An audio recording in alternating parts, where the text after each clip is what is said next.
Hello दोस्तों, आप सभी को हमारे यूट्यूब चैनल अभिनव क्लास में मोस्ट वेलकम है दोस्तों। तो दोस्तों ये वीडियो है बिहार दरोगा प्रैक्टिस सेट नंबर आपका 130 नंबर का प्रैक्टिस सेट है। तो इससे पहले दोस्तों आप लोगों को 129 प्रैक्टिस सेट मिल चुका है। अगर आपने नहीं देखा है तो इस वीडियो को डिस्क्रिप्शन में पूरा प्लेलिस्ट का लिंक होगा, वहाँ पर जाके देख सकते हैं। सभी दिन की तरह आज भी हम दोस्तों इसमें 50 MCQ based question answer discuss करेंगे, जो कि आपका जीएस होता है, इसके बाद जीके होता है और करंट का भी अच्छी खासी पार्ट्स मैं इसमें शामिल करता हूँ।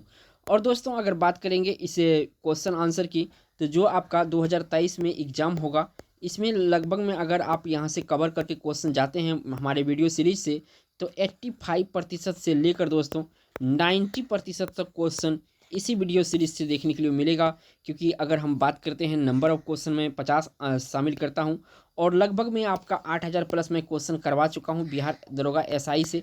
इसमें अगर हम बात करेंगे तो इसमें जो आपका 40% है रिपीटेड क्वेश्चन है डिफरेंट डिफरेंट एग्जाम के और दरोगा एग्जाम के भी, और 60% क्वेश्चन जो है दोस्तों नए हैं, जो कि किसी भी एग्जाम में नहीं पूछा गया, तो मैं इस रेशियो में इसको शामिल करता हूँ। तो लेट नहीं करते हुए चलते हैं पहला क्वेश्चन पर। पहला क्वेश्चन दोस्तों स्क्रीन पे आ गया है, और ये हड़प्पा लिपि की जानकारी प्रमुख स्रोत क्या है। जो हड़प्पा लिपि है दोस्तों, इसका प्रमुख स्रोत क्या है।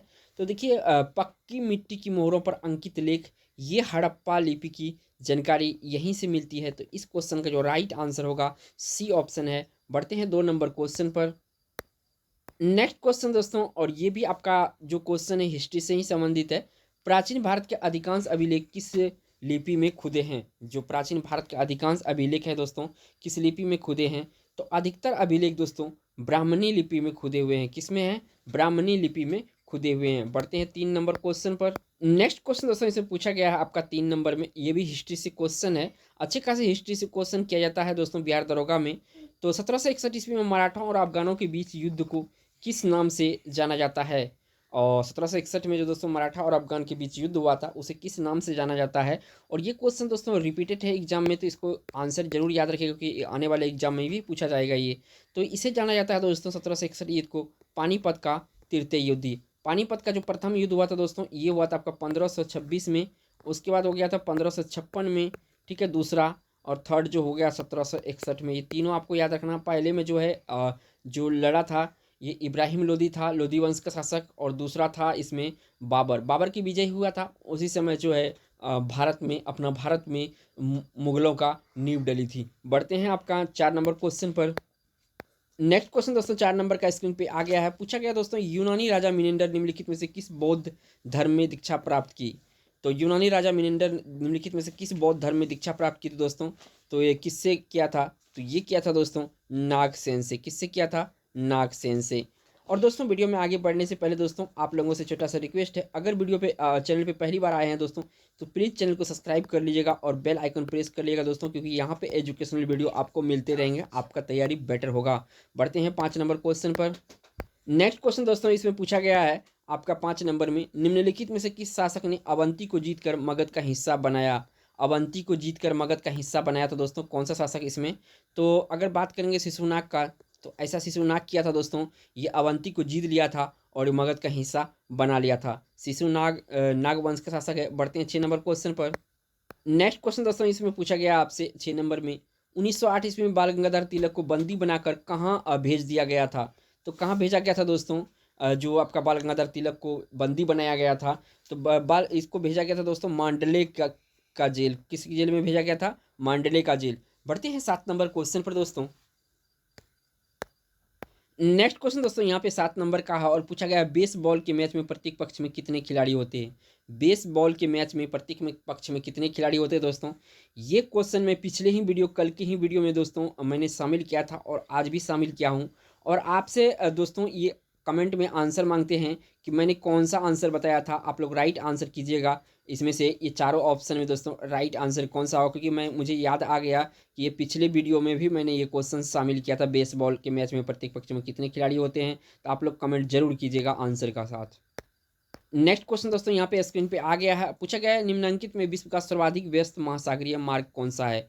सबसे अगर व्यस्त महासागरीय मार्ग की बात करेंगे दोस्तों, तो जो उत्तरी अटलांटिक महासागर है, सबसे व्यस्त महासागरीय मार्ग है ये उत्तरी अटलांटिक महासागर। याद रखिएगा, और ये क्वेश्चन बहुत ही इंपॉर्टेंट है क्योंकि ये यहाँ से एग्जाम में रिपीट करता है ये क्वेश्चन। बढ़ते हैं नेक्स्ट क्वेश्चन पर। नेक्स्ट क्वेश्चन दोस्तों, अक्सर एग्जाम में ये क्वेश्चन पूछा जाता है 9 नंबर में। तमिलनाडु एवं कर्नाटक का जल विवाद संबंधित है। ये जो कर्नाटक राज्य है और तमिलनाडु है दोस्तों, ये बॉर्डर पे है ये नदी। तो ये कौन सी नदी पर जल विवाद है? तो दोस्तों ये कावेरी नदी पर जल विवाद है। किस पर है? कावेरी नदी पर जल विवाद है। तो यहाँ से आपको बी ऑप्शन याद रखना दोस्तों, ये इंपॉर्टेंट क्वेश्चन है। बढ़ते हैं नेक्स्ट क्वेश्चन पर। नेक्स्ट क्वेश्चन दोस्तों इसे पूछा गया है 10 नंबर में। मलक्का जलडमरू मध्य मिलता है। जो मलक्का जलडमरू मध्य दोस्तों किसको किसको मिलाता है? तो दोस्तों ये मिलाता है प्रशांत को हिंद महासागर से, यानी प्रशांत महासागर को हिंद महासागर से जो मिलाता है ये है दोस्तों मलक्का जलडमरू मध्य मिलता है। बढ़ते हैं 11 नंबर क्वेश्चन पर। नेक्स्ट क्वेश्चन दोस्तों इसे पूछा गया है 11 नंबर में। दक्षिण अफ्रीका में बोअर किसे कहा जाता है? दक्षिण अफ्रीका में दोस्तों बोअर किसे कहा जाता है? 4 ऑप्शन आपके सामने। तो दक्षिण अफ्रीका में जो बसे लोग हैं, डच लोग, इन्हीं को दक्षिण अफ्रीका में बोअर कहा जाता है। किसको कहा जाता है? डच लोगों को बोअर कहा जाता है। कहाँ पर? दक्षिण अफ्रीका में। नेक्स्ट क्वेश्चन दोस्तों यहाँ पे स्क्रीन पे आ गया है, 12 नंबर का क्वेश्चन है। भारत के राष्ट्रपति को यह अधिकार नहीं प्राप्त है कि वह इनमें से कौन सा अधिकार, सीधा सीधा अगर कहे तो इन ऑप्शन में कौन सा अधिकार अब हमारे देश के राष्ट्रपति को प्राप्त नहीं है? पहले तो जो प्राप्त है वो चुन लेते हैं दोस्तों। क्षमा प्रदान करे हो, हाँ क्षमा प्रदान कर सकता है दोस्तों। फांसी की सजा तक माफ कर सकता है राष्ट्रपति। आपातकाल की घोषणा भी राष्ट्रपति करता है। सर्वोच्च न्यायालय के न्यायाधीश को नहीं हटा सकता है। अध्यादेश भी जारी कर सकता है। तो ऑप्शन यहाँ पे जो नहीं है प्राप्त वो आपको टिक करना है। तो सी ऑप्शन है, सर्वोच्च न्यायालय के न्यायाधीश को हटाने का पावर हमारे जो प्रेसिडेंट होता है उनके पास नहीं होता है, अध्यादेश जारी कर सकता है। बढ़ते हैं नेक्स्ट क्वेश्चन पर। नेक्स्ट क्वेश्चन दोस्तों इसे पूछा गया है 13 नंबर में। राष्ट्रपति शासन अधिकतम लगाया जा सकता है। जो राष्ट्रपति शासन है दोस्तों, अधिकतम कितने समय के लिए लगाया जा सकता है? यहाँ पे समय पूछा है दोस्तों, तो अधिकतम 3 वर्ष के लिए लगाया जा सकता है। और दोस्तों आप लोगों से एक सवाल है, मैंने पिछले वीडियो में 2-3 अगर सेट पीछे जाएं तो यहाँ पे मैंने क्वेश्चन आंसर डिस्कस किया था। अब तक भारत में कितने बार राष्ट्रपति शासन लागू किया गया है? अब तक भारत में कितने बार जो है कि आपातकाल लागू किया गया है, ये आपको बताना कितने बार। ठीक है, कमेंट में जरूर कमेंट कीजिएगा दोस्तों, क्योंकि ये क्वेश्चन भी बहुत इंपॉर्टेंट है। नेक्स्ट क्वेश्चन दोस्तों इसे पूछा गया है 14 नंबर में। भारतीय संविधान के अपशिष्ट अधिकार को यहाँ पे भारतीय संविधान के अपशिष्ट अधिकार को किसके पास होता है दोस्तों, ये आपको बताना है अगर इस क्वेश्चन का सही सही मीनिंग निकालना है। तो देखिए दोस्तों, जो अपशिष्ट शक्ति है ये होता है दोस्तों संघीय सरकार को दिया गया है। किसके दिया गया है? संघीय सरकार को अपशिष्ट शक्ति दिया गया है भारतीय संविधान में। बढ़ते हैं 15 नंबर क्वेश्चन पर। नेक्स्ट क्वेश्चन दोस्तों इसमें पूछा गया है 15 नंबर में। संविधान के अनुच्छेद 171 के अनुसार राज्य की विधान परिषद में सदस्यों की कुल संख्या किसी भी दशा में निम्न से कम नहीं होगी। यानी कि जो विधान परिषद है, सदस्यों की कुल संख्या किसी भी कंडीशन में इनसे कम नहीं होगी। तो कितना है दोस्तों? 40 सदस्य। जो 40 सदस्य कहीं भी जो विधान परिषद गठन होता है वहाँ इतना सदस्य कम नहीं होना चाहिए। तो इस क्वेश्चन का राइट आंसर 40 सदस्य है। बढ़ते हैं नेक्स्ट क्वेश्चन पर। नेक्स्ट क्वेश्चन दोस्तों इसमें पूछा गया है 16 नंबर में। भारतीय संविधान का कौन सा अनुच्छेद अल्पसंख्यक को अपनी मनपसंद शिक्षण संस्थाओं के स्थापित एवं संचालित करने का अधिकार संरक्षण प्रदान करता है? तो भारतीय संविधान का कौन सा अनुच्छेद अल्पसंख्यकों को अपनी मनपसंद शिक्षण संस्थाओं के स्थापित एवं संचालित करने का अधिकार को संरक्षण प्राप्त करता है दोस्तों? तो ये है अनुच्छेद 29, यानी कि 29 नंबर का जो अनुच्छेद है इसमें यहाँ सुरक्षित है अल्पसंख्यकों के लिए। बढ़ते हैं 17 नंबर क्वेश्चन पर। नेक्स्ट क्वेश्चन दोस्तों इसमें पूछा गया आपसे 17 नंबर में। बैंक दर क्या है? जो बैंक दर है दोस्तों वो क्या है? तो इनमें पूछा गया है 4 ऑप्शन है आपके सामने, आपको राइट आंसर देना है। और ये इकोनॉमिक्स से जो क्वेश्चन होता है दोस्तों इको से, अगर तो यहाँ से 2 या 3 क्वेश्चन आपको बिहार दरोगा एसआई में देखने के लिए मिलता है। तो मैं सारे क्वेश्चन को इसमें शामिल करता हूँ जो पूछने लायक है और पूछा जाता है। तो इस क्वेश्चन का जो राइट आंसर होगा 17 नंबर का दोस्तों, ब्याज दर जो रिजर्व बैंक व्यावसायिक बैंक से लेता है। क्या होता है दोस्तों? ब्याज दर जो रिजर्व बैंक व्यावसायिक बैंकों से लेता है इसे कहा जाता है बैंक दर। यानी कि यहाँ पे याद रखिएगा, रिजर्व बैंक व्यावसायिक बैंकों से लेता है तो वो होता है बैंक दर। बढ़ते हैं 18 नंबर क्वेश्चन पर। नेक्स्ट क्वेश्चन दोस्तों इसे पूछा गया है 18 नंबर में। भारत में सबसे महत्वपूर्ण लघु स्तर उद्योग है। भारत में सबसे महत्वपूर्ण लघु स्तर के उद्योग है दोस्तों। तो अगर इन ऑप्शन को ध्यान से पढ़ेंगे तो जो हथकरघा उद्योग है, भारत के सबसे महत्वपूर्ण लघु उद्योग में आता है हथकरघा उद्योग, क्योंकि इनको सरकार के द्वारा भी बहुत बढ़ावा दिया जाता है और इससे जो है आय का सृजन अधिक होता है। इसी कारण से जो हथकरघा उद्योग है ये भारत का बहुत ही महत्वपूर्ण इस उद्योग है भारत के इकोनॉमिक्स के। बढ़ते हैं नेक्स्ट क्वेश्चन दोस्तों 19 नंबर पर। नेक्स्ट क्वेश्चन दोस्तों यहाँ पे पूछा गया है 19 नंबर में, कंपनी कर है जो लगाता है, कंपनी कर क्या है दोस्तों, आपको बताना है इस क्वेश्चन में। तो कंपनी की आय पर जो लगाता है ये कंपनी कर कहलाता है। क्या कहलाता है? कंपनी की आय पर जो लगाता है वो कंपनी कर कहलाता है। बढ़ते हैं 20 नंबर क्वेश्चन पर। नेक्स्ट क्वेश्चन दोस्तों यहाँ पे पूछा गया है 20 नंबर में, बैंकों को अपने रोकड़ शेष और कुल परिसंपत्ति के मध्य एक निश्चित अनुपात रखना पड़ता है, इसे कहते हैं। तो दोस्तों ये जो कुल परिसंपत्ति के मध्य एक निश्चित अनुपात रखना पड़ता है, किसके पास रखता है? तो याद रखिएगा आरबीआई के पास रखता है। किसके पास रखता है? आरबीआई के पास रखता है। तो वो उसे कहते क्या है दोस्तों, ये पूछा गया है इस क्वेश्चन में। तो उसे कहते हैं दोस्तों SLR। क्या कहते हैं? SLR, सावधिक तरल अनुपात। क्या कहते हैं? सावधिक तरल अनुपात। अगर शॉर्ट में बताए तो SLR कहते हैं। याद रखिएगा, इंपॉर्टेंट क्वेश्चन है। और SLR किसके पास रखना पड़ता है दोस्तों? तो आरबीआई के पास रखना पड़ता है, कॉमर्शियल बैंक को। बढ़ते हैं नेक्स्ट क्वेश्चन पर। नेक्स्ट क्वेश्चन दोस्तों यहाँ पे आ गया है स्क्रीन पे, भारत में बेरोजगारी की समस्या का कारण है। भारत में जो बेरोजगारी दोस्तों, इस समस्या का क्या कारण है? चार ऑप्शन आपके सामने, तो चारों ऑप्शन आपको रीड करना है और राइट आंसर देना है। तो देखिए, बेरोजगारी का शिक्षा व्यवस्था का विकास एवं व्यावसायिक शिक्षा का अभाव, ये भी सही है। आर्थिक विकास की धीमी गति, ये भी सही है दोस्तों। रोजगार सृजन के कार्यक्रमों की प्रभावहीनता, यानी यहाँ पे प्रभावहीनता बहुत कम है। तो यहाँ पे तीनों ऑप्शन सही है। तो यहाँ जो आपको राइट आंसर करना है दोस्तों, इसमें आपको राइट आंसर करना है उपयुक्त सभी। कौन सा? उपयुक्त सभी। बढ़ते हैं 22 नंबर क्वेश्चन पर। नेक्स्ट क्वेश्चन दोस्तों, और इस टाइप के क्वेश्चन अक्सर एग्जाम में बिहार दरोगा में पूछा जाता है। 22 नंबर का क्वेश्चन है, किस घटक ने भारत के विदेशी मुद्रा भंडार में वृद्धि में प्रमुख योगदान दिया है? कौन सा घटक? तो यहाँ पे दोस्तों रुपये का अवमूल्यन, प्रत्यक्ष एवं प्रत्यक्ष विदेशी निवेश, रुपये की पूर्ण परिवर्तनशीलता। तो यहाँ पे उपयुक्त सभी हो जाएगा। सभी का महत्वपूर्ण भूमिका है विदेशी मुद्रा भंडार में वृद्धि करने में। बढ़ते हैं नेक्स्ट क्वेश्चन पर। नेक्स्ट क्वेश्चन दोस्तों यहाँ इसमें पूछा गया आपसे, सिरका किसका जलीय विलयन है? जो सिरका होता है दोस्तों, ये किसका जलीय विलयन है? तो सिरका जो दोस्तों एसिटिक अम्ल का जलीय विलयन है। किसका विलयन है? एसिटिक अम्ल का जलीय विलयन है। तो ये ऑप्शन सही है। बढ़ते हैं आपका 24 नंबर क्वेश्चन पर। नेक्स्ट क्वेश्चन दोस्तों इसे पूछा गया है 24 नंबर में, लौंग के तेल का प्रमुख घटक जो दांत के दर्द को दूर करने में प्रयुक्त होता है, तो कौन सा घटक होता है लौंग में जो कि दांत के दर्द को दूर करता है दोस्तों? ये होता है यूरेनाल। क्या होता है दोस्तों? यूरेनाल। देखिए यहाँ पे स्पेलिंग में भी यहाँ मिस मैच करके देता है ऑप्शन में, तो याद रखिएगा यूरेनाल, यूरेनाइल नहीं, यूरेनाल आपको याद रखना है। बढ़ते हैं 25 नंबर क्वेश्चन पर। नेक्स्ट क्वेश्चन दोस्तों इसे पूछा गया 25 नंबर में, बिना शल्य चिकित्सा के पथरी का इलाज किया जाता है। बिना शल्य चिकित्सा के पथरी का इलाज किया जाता है दोस्तों, तो कौन से विधि से किया जाता है? लेजर विधि द्वारा किया जाता है बिना शल्य चिकित्सा से पथरी का इलाज। बढ़ते हैं आपका 26 नंबर क्वेश्चन पर। नेक्स्ट क्वेश्चन दोस्तों यहाँ पे पूछा गया आपसे 26 नंबर में, भारत के संविधान में किस वर्ष पहली बार संशोधन किया गया है? तो ये बहुत ही इंपॉर्टेंट है दोस्तों। प्रथम बार वाला जो है ये बहुत ही इंपॉर्टेंट है, अक्सर एग्जाम में पूछा जाता है कि भारत में प्रथम बार संविधान में संशोधन कब किया गया था? तो ये किया गया था दोस्तों 1951 में। कब किया गया था? 1951 में भारतीय संविधान में पहली बार संशोधन किया गया था। बढ़ते हैं आपका 27 नंबर क्वेश्चन पर। नेक्स्ट क्वेश्चन दोस्तों यहाँ पे 27 नंबर का स्क्रीन पे आ गया है, किस भारतीय लेखक ने द इंग्लिश टीचर पुस्तक लिखी है? तो इसमें दोस्तों इंग्लिश टीचर पुस्तक कौन लिखी है? तो R.K. नारायण जो है ये लिखा है द इंग्लिश टीचर पुस्तक। कौन लिखा है? R.K. नारायण। नाम याद रखिएगा, R.K. नारायण इंपॉर्टेंट है और ये भी रिपोर्टेड क्वेश्चन है आपका। बढ़ते हैं नेक्स्ट क्वेश्चन 28 नंबर पर। नेक्स्ट क्वेश्चन दोस्तों इसे पूछा गया आपसे 28 नंबर में, चीन के किस प्रांत में हांगहो राष्ट्र स्थित है? इसमें दुनिया का सबसे बड़ा जलप्रपात है। तो हांगहो राष्ट्रीय जलप्रपात दोस्तों ये कहाँ पे स्थित है? आपको गुइझो में स्थित है दोस्तों। ये दुनिया का सबसे बड़ा जलप्रपात है, गुइझो यहीं पे स्थित है। बढ़ते हैं नेक्स्ट 29 नंबर क्वेश्चन पर।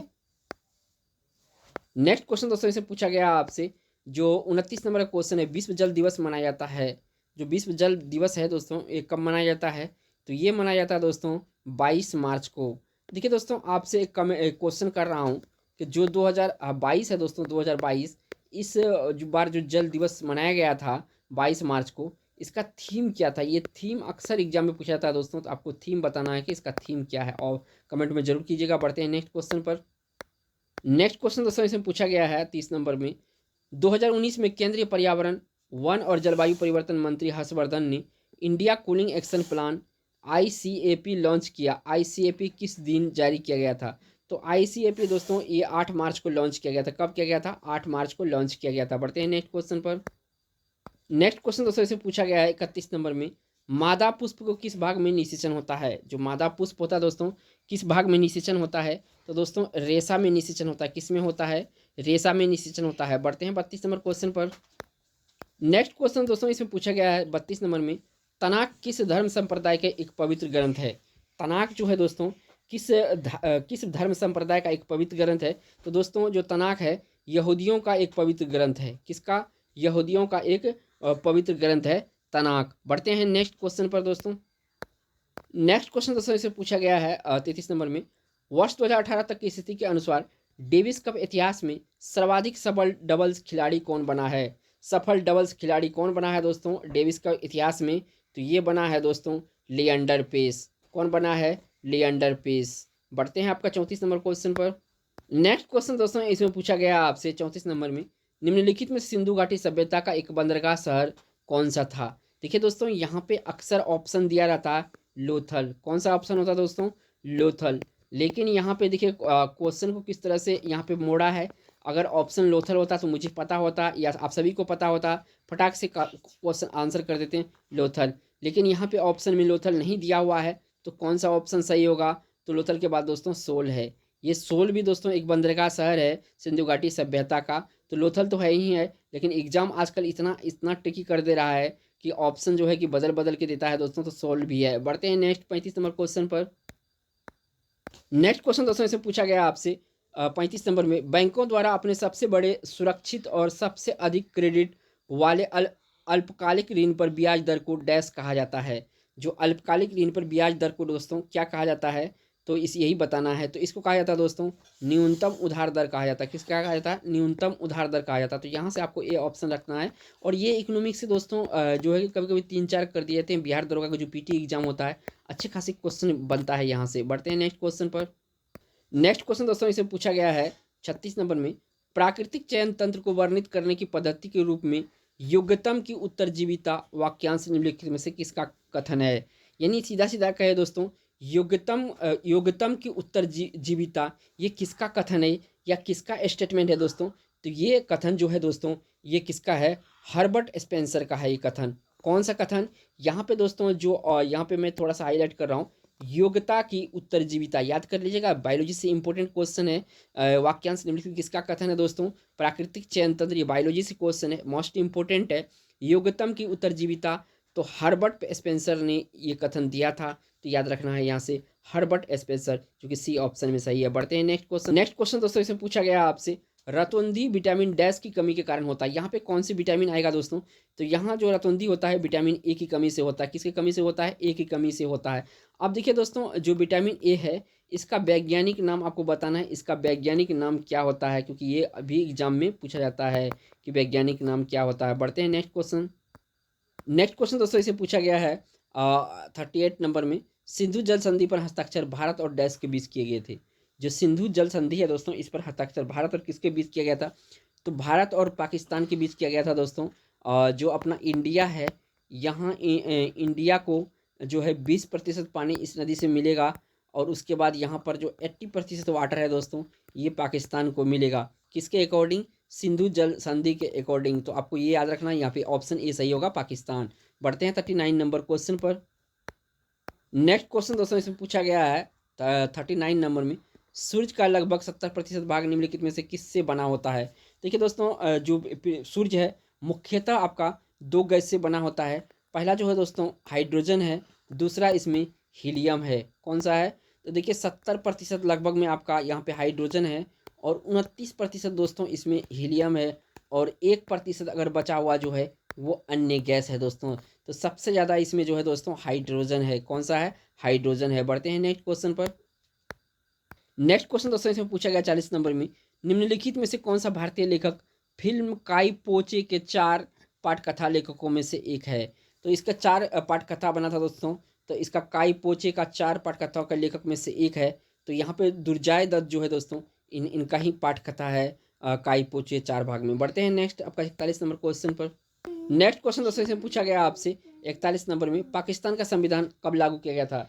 जो पाकिस्तान है दोस्तों, इसका संविधान कब लागू किया गया था। तो देखिए पाकिस्तान के संविधान दोस्तों 1973 को लागू हुआ था। कब लागू हुआ था, 1973 को। तो यहाँ से आपका ए ऑप्शन सही है, 1973। बढ़ते हैं 42 नंबर क्वेश्चन पर। नेक्स्ट क्वेश्चन दोस्तों इसे पूछा गया है 42 नंबर में, पाकिस्तान के सबसे ऊंचाई पर स्थित झील कौन सा है। सबसे ऊंचाई पर स्थित झील कौन सा है पाकिस्तान का दोस्तों। तो ये है दोस्तों आपका सतपरा झील जो है, ये पाकिस्तान का सबसे ऊंचाई पर, 1 मिनट, हाँ, सतपरा झील जो है पाकिस्तान का सबसे ऊंचाई पर स्थित झील है। कौन सा झील, सतपरा झील। और जितने हैं पाकिस्तान झील, एटाबाद झील, रोज झील, सतपरा झील, आपको याद रखना कि ये पाकिस्तान में पड़ता है, क्योंकि यहाँ से भी क्वेश्चन बन जाता है दोस्तों, तो याद रखिएगा। बढ़ते हैं नेक्स्ट क्वेश्चन पर। नेक्स्ट क्वेश्चन दोस्तों इसमें पूछा गया है आपसे 43 नंबर में, नगद आरक्षित अनुपात यानी CRR की गणना प्रत्येक बैंकों की डैश दर के प्रतिशत के रूप में की जाती है। तो कौन सा रूप में की जाती है दोस्तों, जो आपका CRR का गणना। तो ये किया जाता है दोस्तों शुद्ध मांग और समय देनदारियों का इसी के रूप में किया जाता है। बढ़ते हैं 44 नंबर क्वेश्चन पर। नेक्स्ट क्वेश्चन दोस्तों इससे पूछा गया है 44 नंबर में, भारत के उत्तरी पूर्वी भाग में त्रिपुरा के पूर्वी रियासत पर डैश वंश का शासन था। तो त्रिपुरा के पूर्वी रियासत पर किस वंश का शासक था दोस्तों। तो ये था दोस्तों माणिक्य वंश का शासन। किसका था, माणिक्य वंश का शासन। बढ़ते हैं 45 नंबर क्वेश्चन पर। नेक्स्ट क्वेश्चन दोस्तों इसमें पूछा गया आपसे 45 नंबर में, डैश नदी को विजेता की उपाधि दी गई थी। डैश को नदी की विजेता की उपाधि, यानी कौन सा शासक को, अगर सीधा कहा जाता है कौन सा शासक को नदी की विजेता की उपाधि दिया गया था। तो दोस्तों इसमें जो राजेंद्र चोल प्रथम है, इसको नदी की विजेता की उपाधि दी गई थी। बढ़ते हैं नेक्स्ट क्वेश्चन पर। नेक्स्ट क्वेश्चन दोस्तों यहाँ पे पूछा गया है 46 नंबर में, भवई किस राज्य का एक पारंपरिक नृत्य है। देखिए दोस्तों बिहार दुर्गा का जो एग्जाम होता है वहाँ पे आपको नृत्य जो पूछा जाता है 1 से 2 नृत्य पूछा जाता है, तो इसलिए मैं क्वेश्चन में नृत्य भी शामिल करता हूँ। तो यहाँ पे पूछा भवई किस राज्य का नृत्य है। तो जो दोस्तों भवई नृत्य है ये गुजरात का नृत्य है। किसका नृत्य है दोस्तों, गुजरात का नृत्य है, यानी ये ऑप्शन यहाँ पर सही है। बढ़ते हैं आपका 47 नंबर क्वेश्चन पर। नेक्स्ट क्वेश्चन दोस्तों इसमें पूछा गया आपसे 47 नंबर में, कोशिका के डैश में DNA प्रमुख रूप से होता है। तो कोशिका का किस में DNA होता है दोस्तों। तो कोशिका का जो केंद्रक होता है दोस्तों, इसमें प्रमुख रूप से DNA होता है। किसमें, केंद्रक में। बढ़ते हैं 48 नंबर क्वेश्चन पर। नेक्स्ट क्वेश्चन दोस्तों मोस्ट रिपीटेड क्वेश्चन है 48 नंबर में, वह एकमात्र भारतीय कौन सा है जिसने स्कूनर और बिलियर्ड्स दोनों में एमेच्योर विश्व कप खिताब जीता। यानी दोनों के महत्वपूर्ण खिलाड़ी रहे और दोनों में ये अवार्ड जीते हैं। तो दोस्तों ये है आपका पंकज अडवाणी। पंकज अडवाणी जी है दोस्तों, ये स्कूनर के भी मतलब कि खेल खेलते थे और बिलियर्ड्स दोनों खेलते थे, ये पंकज अडवाणी। बढ़ते हैं आपका 49 नंबर क्वेश्चन पर। नेक्स्ट क्वेश्चन दोस्तों इसमें पूछा गया है 49 नंबर में, फ्रेंडशिप हाईवे जो चीन और निम्नलिखित में से किस साथ जुड़ती है। तो देखिए दोस्तों एक तरफ चीन और दूसरी तरफ जो है नेपाल इससे जुड़ता है। किससे कौन जुड़ता है, चीन और नेपाल। तो ऑप्शन यहाँ पे टिक करना है बी, नेपाल। बढ़ते हैं इस वीडियो का लास्ट क्वेश्चन जो कि 50 नंबर का क्वेश्चन हुआ है दोस्तों। नेक्स्ट क्वेश्चन दोस्तों इसे पूछा गया आपसे, गोवा की लड़ाई किस वर्ष लड़ी गई थी। जो गोवा की लड़ाई है दोस्तों ये किस वर्ष लड़ी गई थी, ये आपसे पूछा गया है। तो दोस्तों गोवा की जो लड़ाई लड़ी गई थी इनमें आपको ईस्वी बताना है। तो ये आपका 1510 ईस्वी में गोवा की लड़ाई लड़ी गई थी दोस्तों। अगर इस चैनल पे नए हैं दोस्तों तो प्लीज़ चैनल को सब्सक्राइब कर लीजिए और बेल आइकन प्रेस कर लिए। सबसे पहले दोस्तों आपको एजुकेशनल अगर वीडियो हम अपलोड करते हैं जैसे आपको नोटिफिकेशन मिल जाएगा। और दोस्तों वीडियो को फुल वॉच कीजिएगा, आपको ज़रूर जानकारी मिलेगा इस वीडियो में, क्योंकि मैं 20 मिनट में 50 क्वेश्चन आंसर डिस्कस करता हूं जो कि आपको कहीं नहीं मिलेगा। थैंक्स फॉर वॉचिंग दोस्तों।